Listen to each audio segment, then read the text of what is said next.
नंदा और राकेश पति पत्नी थे। गोरा रंग, गुलाब की पंखुड़ियों से गुलाबी होंठ, उसके लंबे लंबे काले काले बाल और गाल पर एक काला तिल। एक बार जो उसे देखता तो देखता ही रह जाता। दिवाकर सक्सेना की पार्टी में भी सभी की नजर उसी पर थी। दिवाकर सक्सेना शहर के जाने माने आदमी थे। उनकी कई फैक्ट्रियां थी और राजनीतिक गलियारों में भी उनकी अच्छी खासी पैठ थी।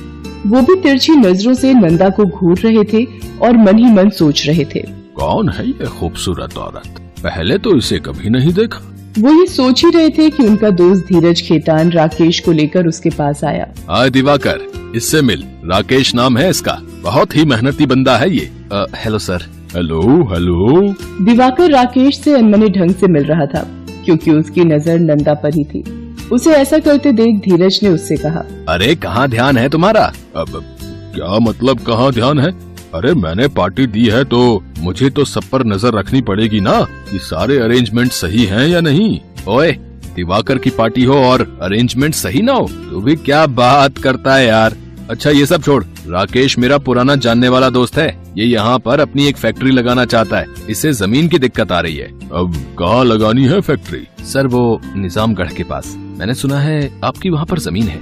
अगर आप वो जमीन लीज पर दे देते तो मेरा बड़ा काम हो जाता। अरे नहीं नहीं, हम उस जमीन पर अपना ही कुछ शुरू करने वाले हैं। I am sorry Rakesh. वो ये बातें कर ही रहे थे कि नंदा राकेश के पास आई और उसे एक साइड में ले जाकर बड़े ही स्टाइल में कहा, राकेश मेरा मन यहाँ बिल्कुल नहीं लग रहा है। एक भी जान पहचान के लोग नहीं है। मुझे लोनली फील हो रहा है। तुम जल्दी से घर चलो ना। नंदा की ये बात दिवाकर ने सुन ली और उसके पास आकर कहा, I am sorry beautiful lady, आपको मेरी पार्टी में लोनली महसूस हो रहा है।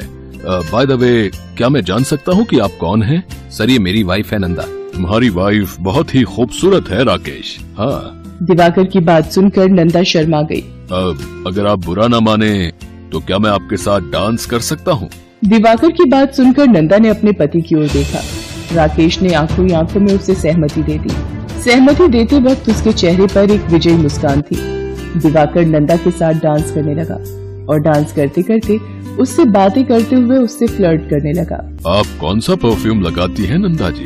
मैं तो मदहोश हुआ जा रहा हूँ। आप मजाक अच्छा करते हैं। मजाक नहीं, सच बोलता हूँ। और तारीफ तो उसकी होनी ही चाहिए जो उसके काबिल है। You are really very beautiful Nanda.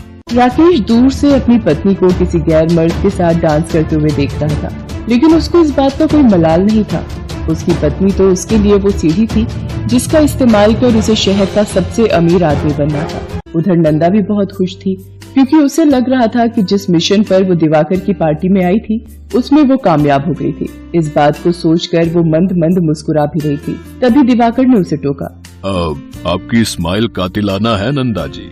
आप खुलकर स्माइल करती हैं। अब पार्टी में उदास तो नहीं रहा जा सकता ना, भले ही जिंदगी में कितनी ही उथल पुथल मची हुई हो। अब कैसी उथल पुथल? बुरा न माने तो आप मुझसे कहें और मुझे अपना दोस्त समझें। क्या पता मेरे पास आपके जीवन के उथल पुथल का जवाब हो। अरे छोड़िए सर, मेरी लड़ाई है, मैं खुद लड़ लूंगी। नंदा के मुंह से अपने लिए सर सुनकर दिवाकर को अच्छा नहीं लगा। उसने नंदा को टोकते हुए कहा कि अरे दुनिया के लिए मैं सर हूँ, आप तो मुझे दिवाकर बुला सकती हैं। ओके दिवाकर। ये हुई ना बात। चलो अब बताओ क्या प्रॉब्लम है तुम्हारी? यहाँ नहीं दिवाकर, कहीं और। यहाँ मेरे हस्बैंड है। उनके सामने मैं तुम्हें कुछ नहीं बता सकती। कभी मिलिए ना अकेले में, तब होगी खुलकर बात और खुलकर मुलाकात और फिर डिस्कस करेंगे लाइफ की प्रॉब्लम। उसके बाद नंदा खिलखिलाकर हंस पड़ी। फिर उसने दिवाकर को अपना मोबाइल नंबर दिया। ये लीजिए मेरा number, feel free to call me. जब मन हो कॉल कर लेना दिवाकर। नंदा दिवाकर को प्यार भरी निगाहों से देख रही थी और उन आंखों में एक इशारा था, प्यार का इशारा, जिसे दिवाकर समझ गया था। कुछ देर और पार्टी में रहने के बाद नंदा अपने पति राकेश के साथ घर चली गई। वो तो चली गई लेकिन दिवाकर उसके ख्यालों में खो गया। हालांकि दिवाकर शादीशुदा था लेकिन फिर भी वो नंदा के लिए सारी सीमाएं तोड़ने के लिए तैयार था। 2 दिन बाद की बात है। रात का समय था। दिवाकर को नींद नहीं आ रही थी। वो नंदा के ख्यालों में ही खोया हुआ था। क्या करूं? नंदा को कॉल करूं या ना करूं? कहीं उसका हस्बैंड उसके साथ हुआ तो? लेकिन उसका दिल नहीं माना और रात के 12 बजे उसने नंदा को कॉल कर दिया। हाय नंदा, सो गई थी क्या? यार तुम भी ना अजीब हो। मुझे पागल बना दिया और खुद 2 दिन से कोई कॉल नहीं। क्या करूं दिवाकर, वो थोड़ा बिजी थी मैं। कल मिल सकती हो क्या? हाँ बिल्कुल, मेरे घर पर आ जाओ। घर पर? और वो तुम्हारा पति? वो 2 दिन के लिए कहीं बाहर जा रहा है। मतलब 2 दिन है हमारे पास खुलकर जीने के लिए, एक दूसरे को समझने के लिए। नंदा ने फोन रख दिया और दिवाकर उसी के ख्यालों में खो गया। दूसरी ओर नंदा और उसका पति राकेश एक दूसरे को देखकर मुस्कुरा रहे थे। फंस गई मछली जाल में। लगता तो है फंस गई है। अब तुम तैयारी करो अपनी नई फैक्ट्री खोलने के लिए। क्या कहा था इसने, वो जमीन लीज पर नहीं देगा। अब देखो ये दिवाकर, वो जमीन लीज पर क्या, वो तुम्हारे नाम कर देगा। You are so clever Nanda, तुम बहुत चालाक हो। तुम्ही से सीखी है चालाकी। उसके बाद नंदा ने राकेश को गले लगा लिया। अगले दिन दिवाकर नंदा के घर आ पहुंचा। जैसे ही नंदा ने दरवाजा खोला, उसने नंदा को गले लगाने की कोशिश की, लेकिन नंदा पीछे हट गई। अरे थोड़ा सब्र करो दिवाकर, थोड़ा सब्र करो। सब्र ही तो नहीं हो रहा है नंदा, जब से तुम्हें देखा है। कुछ देर बाद दिवाकर किसी गुलाम की तरह नंदा के सामने बैठा था। उसके बाद उन दोनों ने सारी सीमाएं लांघ दी।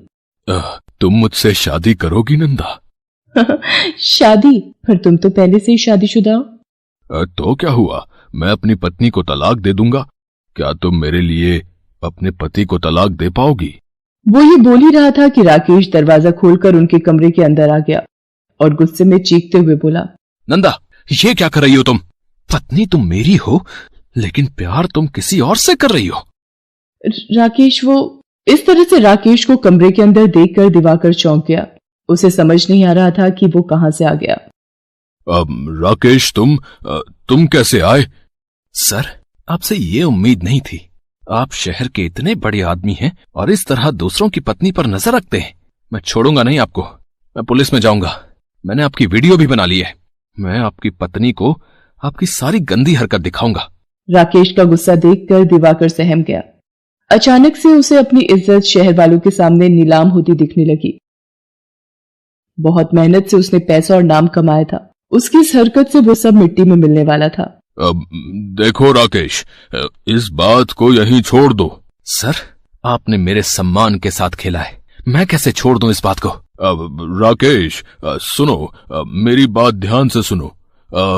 तुम्हें वो जमीन चाहिए थी ना लीज पर, वो तुम ले लो। मैं कल सारे पेपर बनवाता हूँ। सर आप मुझे खरीदने की कोशिश कर रहे हैं, लेकिन मैं बिकाऊ नहीं हूँ। राकेश ठीक है, मैं वो जमीन लीज पर नहीं देता। मैं वो जमीन तुम्हारे नाम कर देता हूँ। अब बोलो। दिवाकर ने राकेश के साथ सौदा कर लिया। उसे इस बात की जरा सी भी भनक नहीं लगी कि ये सारा जाल राकेश और नंदा ने मिलकर बुना था। उसे तो बस अपनी इज्जत को किसी तरह बचाना था, लेकिन उसे पता नहीं था कि ये वो जाल था जिससे निकलना आसान नहीं था। राकेश उस दिन खींची तस्वीरों को दिखाने की धमकी देकर दिवाकर को ब्लैकमेल करने लगा और हर महीने 1-2 लाख उससे ले लेता। अरे सर, इज्जत बचाने के लिए 2 लाख रुपए जैसी मामूली रकम आपके लिए क्या है? दिवाकर की पत्नी आराधना इन दिनों अपने पति को इस तरह परेशान देखती तो उसे लगता कि शायद बिजनेस का टेंशन है, लेकिन एक दिन उसने राकेश और दिवाकर की बात सुन ली। कब तक आप उसे पैसे देते रहेंगे? किसकी बात कर रही हो तुम? राकेश की, जो अपनी पत्नी नंदा के साथ मिलकर आपको ब्लैकमेल कर रहा है। नंदा भी इसमें शामिल है? और क्या, ये सारा जाल उनका फैलाया हुआ है। नहीं तो भला कौन पति अपनी पत्नी की फोटो खींचता है? ये सब जानबूझकर किया गया है। हमें उन दोनों से बचने के लिए पुलिस की मदद लेनी होगी, क्योंकि वे बहुत ही शातिर हैं। दिवाकर ने गलत किया था, फिर भी उसकी पत्नी उसके साथ खड़ी थी। उसने अपनी पत्नी से अपनी गलती की माफी मांगी और फिर उसने अपने डीएसपी दोस्त अंगद को सारी बातें बताई। वो सब कुछ समझ गया। उसने राकेश और नंदा को गिरफ्तार कर लिया। अरे सर, मैंने कुछ नहीं किया है, मुझे कहाँ ले जा रहे हो? ये सब मेरे पति की साजिश है। अरे नहीं सर, ये सब इसका करा धरा है, मुझे छोड़ दो। उन दोनों पर मुकदमा चला। उन्हें 4 साल की सजा हुई। दिवाकर ने फिर से ऐसी गलती न दोहराने की अपनी पत्नी के सामने कसम खाई।